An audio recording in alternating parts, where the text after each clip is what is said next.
নমস্কাৰ এটি গুৰুত্বপূৰ্ণ বাতৰি লৈ নিউজ নৰ ষ্টুডিঅ'ত মই মুকিবুল সিং উত্তৰ পশ্চিম যোৰহাটৰ এলেংমৰা দগাঁও আদি অঞ্চলত গৰু ম'হ চুৰি চক্ৰ উৎখাত নিউজ নৰ এক বিশেষ প্ৰতিবেদন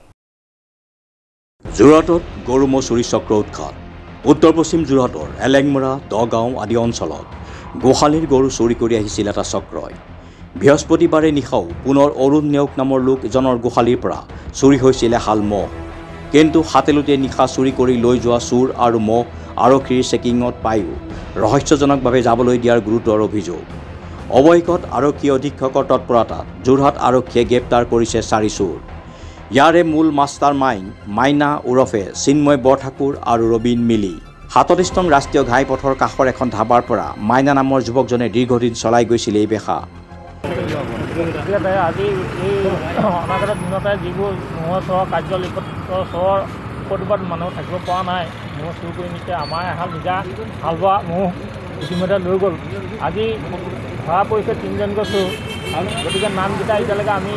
মানে প্ৰশাসনে দিয়া নাই এজনৰ নাম পাইছোঁ হোটেল আছে বাইক আছে তেখেতৰ মাইনা বুলি জানো আৰু মাইনা বৰঠাকুৰ নে কি বুলি বৰঠাকুৰ বুলি জানিছোঁ বাৰু গতিকে তেখেতে উচিত ব্যৱস্থা ল'ব লাগে বুলি আমি প্ৰশাসনক দাবী কৰিছোঁ আৰু ম'হকেইটা এলেংমৰা গাঁও 2 নং কুহুমা পুলত আমাৰ নিজৰ ম'হ আপোনাৰ কেতিয়া চুৰি হৈছিলে ম'হকেইটা আপোনাৰ বৃহস্পতিবাৰ ৰাতি পুলিব আৰক্ষীয়ে এখন ফটো মাৰি দিছিলে নেকি আপোনাৰ ফটো মাৰি দিছিলে তাৰপিছত ম'হকেইটা এৰি দিছিলে নেকি ম'হকেইটা এৰি দিলে ফটো মৰাৰ পিছত আপোনাক কৈছিলে নে আপোনালোকৰ ম'হ বুলি কৈছিলে কৈছিলোঁ কালি আমি তালৈ গৈছিলোঁ তালৈ মানে গুৰুত্বই নিদিলে আমাক তাতে গুৰুত্বই নিদিলে প্ৰশাসনে পুলিবৰ গতিকে আমি ফটো পাই তেখেতলৈ গৈছিলোঁ তেখেতৰ প্ৰশাসনৰ এজন বাইদেউ আছে ফটোত গতিকে আমি সেইঘাটে গৈছিলোঁ কিন্তু গুৰুত্বই নিদিলে কথাই নাপাতিলে তেখেতসকলে গতিকে আমি সেইঘাটে আহি পেলাই যোৰহাট থানা সদৰ থানাত আমি ইমান সময়তে এখন মানে এজাহাৰ দিছোঁহি অৰুণ নেওগ নাম হয় আজি বহুদিন ধৰি উত্তৰ পশ্চিম যোৰহাট অঞ্চলৰ আমাৰ এলেংমৰাকে ধৰি বিস্তীৰ্ণ অঞ্চলত এটা ম'হ চুৰি চক্ৰই মানে সন্ত্ৰাসৰ সৃষ্টি কৰি আহিছিলে আৰু আজি যোৰহাট সদৰ থানাৰ তৎপৰতাত 3টাকৈ চুৰ ইতিমধ্যে ধৰা পৰিছে বুলি আমি জানিব পাৰিছোঁ আৰু আমি এইখিনিতে যোৰহাট সদৰ থানাৰ যি ক্ষিপ্ৰতাৰে কামখিনি আগবঢ়ালে আৰু চুৰকেইটা ধৰাৰ ক্ষেত্ৰত মানে যি তৎপৰতা দেখুৱালে আমি ধন্যবাদ দিছোঁ আৰু আশা কৰিছোঁ অনাগত দিনত যোৰহাটৰ কৃষিপ্ৰধান উত্তৰ পশ্চিম অঞ্চলৰ এটা বৃহৎ অঞ্চল আমাৰ কৃষিপ্ৰধান অঞ্চল আৰু গৰু ম'হ আৰু খেতি বাতি কৰি আমাৰ এই অঞ্চলৰ মানে গৰিষ্ঠ সংখ্যক লোকে জীৱিকা নিৰ্বাহ কৰে গতিকে এই দুখীয়া নিচলা এই বানেট হোৱা কৃষিপ্ৰধান অঞ্চলৰ